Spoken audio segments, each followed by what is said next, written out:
Merci Monsieur le Président. Par délibération en date du 18 octobre dernier, le conseil d'administration de la maison de retraite de Rosières-aux-Salines et Blainville-sur-Lot, dans lesquels nous siégeons avec ma binôme Anne Lassus, a approuvé à l'unanimité l'augmentation du tarif d'hébergement de 1 €. Il s'agit de la maison de retraite qui a le prix de journée le moins cher de notre département. En effet, un projet de restauration de la maison de retraite sur ces deux sites est actuellement en cours de réflexion, en bonne concertation avec vos services. Cette étude a été engagée il y a plusieurs années maintenant. Ces travaux sont aujourd'hui rendus nécessaires au regard de la vétusté des installations existantes. Elles ont mal vieilli et il faut à présent s'adapter aussi aux nouvelles évolutions, aux besoins des résidents qui sont accueillis, qui sont de plus en plus dépendants, et réduire la précarité énergétique. Cette augmentation tarifaire progressive, dans l'esprit, permettrait de préparer au mieux ce projet immobilier en affectant son excédent à la réserve d'investissement au titre du projet de restructuration, rénovation des bâtiments. Donc nous venons vous demander, avec ma binôme Anne Lassus, de bien vouloir réviser votre position et accepter ainsi cette demande d'augmentation raisonnée du tarif d'hébergement en vue de la porter à 50,44 €, ce qui est bien en deçà de la moyenne départementale avant investissement à 53 €. Lors de la dernière session, nous avions aussi attiré votre attention concernant le cautionnement des projets de nos établissements publics départementaux médico-sociaux.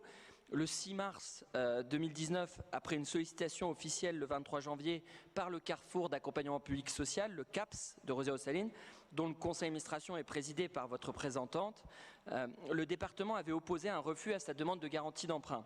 En l'occurrence, le CAPS a pour projet de doter le service d'aide au travail blanchisserie de conditions acceptables pour les ouvriers. Le montant de cet investissement représentera un emprunt de 1,6 million d'euros et un surcoût financier de 50 000 € a été estimé en cas d'absence de garantie. Donc nous vous avions interrogé lors de notre session de fin mars afin que vous puissiez réviser aussi votre avis en la matière. Il nous avait été répondu qu'une réflexion était engagée pour qu'une solution soit trouvée en prenant en compte la spécificité du CAPS. L'optimisme nous avait gagné et 3 mois se sont passés, propices à la réflexion.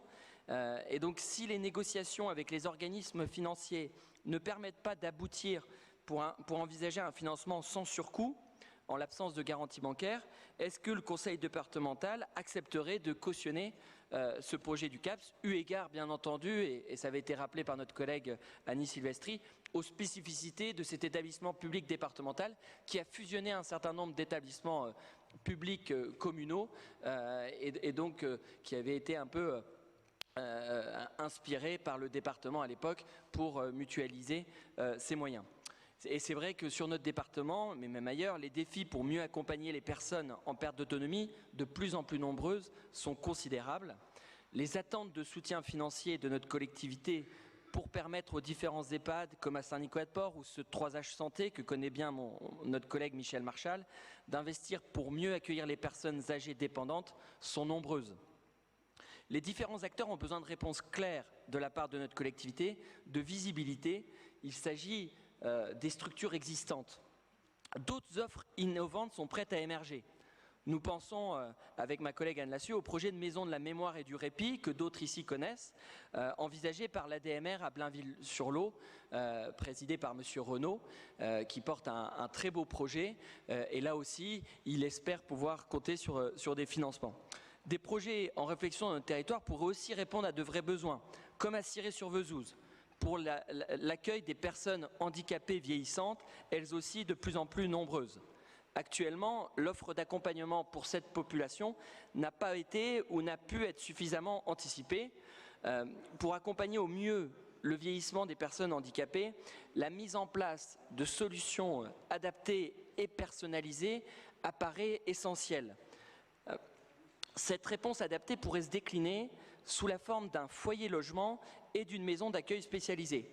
Les services du département y travaillent beaucoup. Les échanges que j'ai pu avoir avec vous, Monsieur le Président, ou avec notre collègue Michel Marchal, qui suit de près ce sujet, sont plutôt encourageants. Donc c'est pourquoi j'aimerais savoir si Monsieur le Président, vous envisageriez d'autoriser les créations de places liées à ces nouvelles structures et d'inscrire en cohérence au prochain budget les crédits nécessaires, puisque les autorités tutelles semblent, de manière unanime, trouver le projet intéressant. Cela permettrait vraiment de pouvoir rassurer les acteurs du territoire. Il est indéniable, à la lecture de tous ces projets de développement des acteurs médico-sociaux de notre territoire, que les besoins sont importants. Et à la fois conscients des contraintes budgétaires de notre collectivité, mais aussi soucieux d'apporter de la visibilité et de la clarté aux établissements qui mettent de l'énergie, de la passion dans le développement de ces projets. Pourriez-vous, Monsieur le Président, envisager et définir, à l'instar du plan Collège Nouvelle Génération que vous aviez initié en tant que vice-président à l'époque, il y a près de 8 ans, une programmation pluriannuelle des investissements dans notre département pour mieux accueillir nos personnes âgées en perte d'autonomie et nos personnes handicapées vieillissantes? Merci. Annie Silvestri. Monsieur le Président, chers collègues, votre question d'actualité comporte différentes thématiques que je vous propose de traiter de manière distincte. Concernant le tarif d'hébergement de la maison de retraite de Rosières-aux-Salines et de Blainville-sur-Lot, cette question a déjà été posée dans le cadre de la procédure de tarification 2019 de l'EHPAD de Rosières et maintenant close. Elle a notamment été évoquée dans un courrier que vous aviez rédigé conjointement en lien avec la présidente du conseil d'administration de l'EHPAD, Madame Nathalie Lemoine. Il avait été répondu, et je reprendrai les explications apportées par ce courrier, car les données de la situation n'ont pas varié, qu'il est difficile de réaliser une augmentation tarifaire en prévision d'un projet immobilier non encore chiffré, ni même programmé dans le temps et en cours d'étude. Les familles comprendraient en effet difficilement d'avoir à payer par avance des travaux dont leurs parents ne seraient pas forcément bénéficiaires. Par ailleurs, l'article R314-20 du Code de l'action sociale et des familles nous précise que l'impact des investissements ne peut être intégré au budget d'exploitation d'un établissement et donc au tarif d'hébergement, que si un projet pluriannuel d'investissement a été approuvé par l'autorité de tarification en amont. Or, aucun plan pluriannuel d'investissement ne nous a été transmis à ce stade par l'établissement. Un CEPOM tripartite étant en cours de négociation avec l'EHPAD de Rosières, il pourra être envisagé une évolution tarifaire dans le cadre du projet d'investissement. Ce dernier demeurant à établir. Le lissage de l'évolution des tarifs sera bien entendu apprécié concomitamment afin d'assurer les financements utiles pour l'EHPAD tout en préservant les intérêts du résident. Concernant la demande de garantie d'emprunt du CAPS de Rosières-aux-Salines relatif à la création d'un service d'aide au travail blanchisserie déjà évoqué lors de la session de mars, je vous confirme, comme cela a été indiqué au CAPS par courrier du 27 mai 2019, la décision de refus de garantie du département. Cette décision a été prise en concertation et avec l'accord de l'établissement. En effet, les banques initialement contactées par l'établissement ont indiqué être prêtes à maintenir leur proposition de prêt sans garantie d'emprunt de la part du département. Sur la base de ces éléments, la demande de cautionnement n'avait donc plus d'objet. Concernant la création de places pour l'accueil des personnes âgées et des personnes handicapées vieillissantes, nous sommes parfaitement conscients des besoins actuels et à venir d'accompagnement de la perte d'autonomie liée à l'âge. Dans le Grand Est, les plus de 60 ans représenteront 1,7 million d'habitants en 2050, soit 30% de plus qu'en 2013. En 2040, dans le département de Meurthe-et-Moselle, les plus de 60 ans auront augmenté de 20%. Nous accompagnons cette transition démographique. À ce titre, permettez-moi de rappeler qu'entre 2015 et 2018, 415 places supplémentaires en EHPAD ont été créées en Meurthe-et-Moselle, dont 214 dans le cadre de nouveaux établissements. Cela porte à près de 6200 le nombre de places en EHPAD dans notre département, dont 422 en unités de soins longue durée.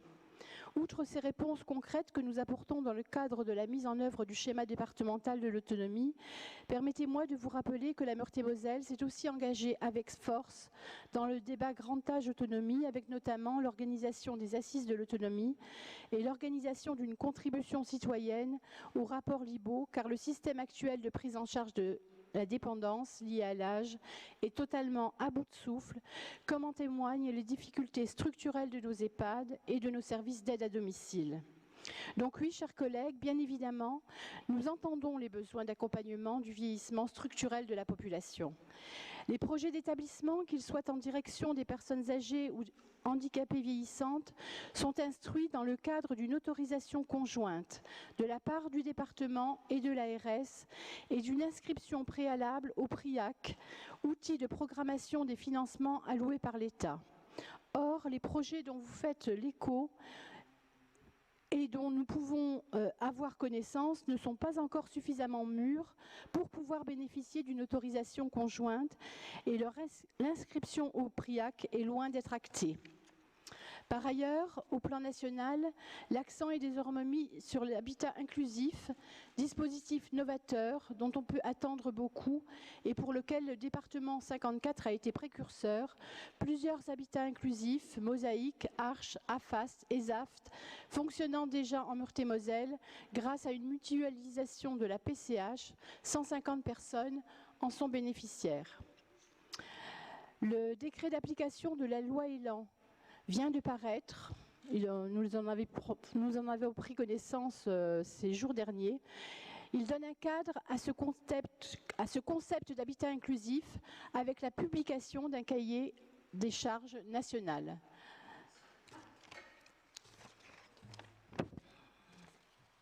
Merci